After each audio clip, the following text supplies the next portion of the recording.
안녕하십니까. 10월 넷째 주 부동산 이슈픽입니다.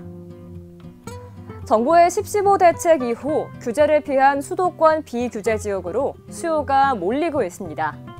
서울과 경기 12곳이 토지거래 허가구역으로 묶이자 구리와 남양주, 동탄 등 비규제 지역이 새로운 투자처로 떠오른 건데요. 현장에선 지방에서 1박 2일 원정 갭투를 온다는 말까지 나올 정도로 실거주 의무가 없는 지역엔 줄을 서서 매물을 보는 모습이 이어졌습니다. 일부 단지는 대책 발표 후 호가가 최대 1억 원까지도 뛰기도 했습니다. 전문가들은 이번 조치가 빈틈 규제로 풍선 효과만 키웠다고 지적했습니다. 토지거래 허가제가 시행된 첫날, 서울 부동산 시장이 한순간에 멈췄습니다. 불과 전날까지 막차 거래로 붐볐던 마포, 성동, 분당 일대 중개업소들은 전화 한 통 없는 개점 휴업 상태로 바뀌었습니다. 갭투자 전면 금지와 대출 규제 강화로 매수는 끊기고 매도인은 오히려 호가를 높이며 매물을 거두는 분위기입니다. 전문가들은 거래 절벽이 당분간 이어질 것으로 보고 있으며 실수요자들은 전월세 시장으로 옮겨가고 있다는 분석입니다.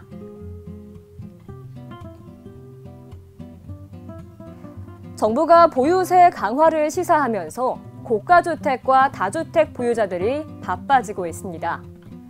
10.15 대책 이후 세무, 중개 현장엔 매도와 증여를 저울질하는 문의가 급증했는데요. 보유세 인상 가능성이 커지면서 강남과 한강벨트 고가주택 보유자들도 절세 전략을 다시 짜는 분위기입니다.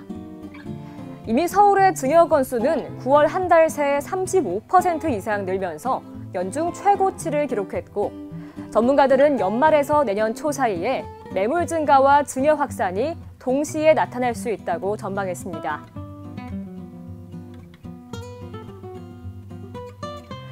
서울 한강변 재건축 단지들이 환경규제 완화로 숨통을 틔웠습니다.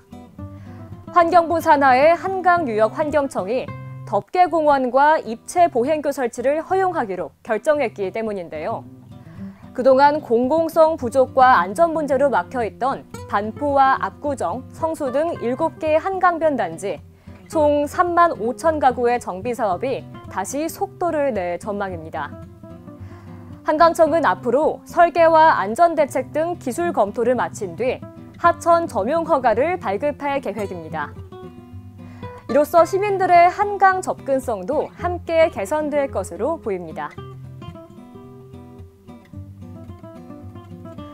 정부의 10.15 대책 이후 전세난이 커지는 가운데 서울의 공공임대 공급마저 막히면서 우려가 커지고 있습니다. 서울시의 역세권 장기 전세주택은 5년간 추진된 사업 중 90%가 착공조차 못한 상황인데요. 현재까지 공급된 물량은 전체 목표의 2% 수준에 그칩니다. 내년 SH공사의 공공임대 목표 물량도 올해보다 30% 가까이 줄어서 청년과 신혼부부 등 실수요자의 주거난이 더 심각해질 것으로 보입니다. 서울시는 매입형 임대 확대와 비아파트형 미리내지 보완책을 추진하고 있는데요.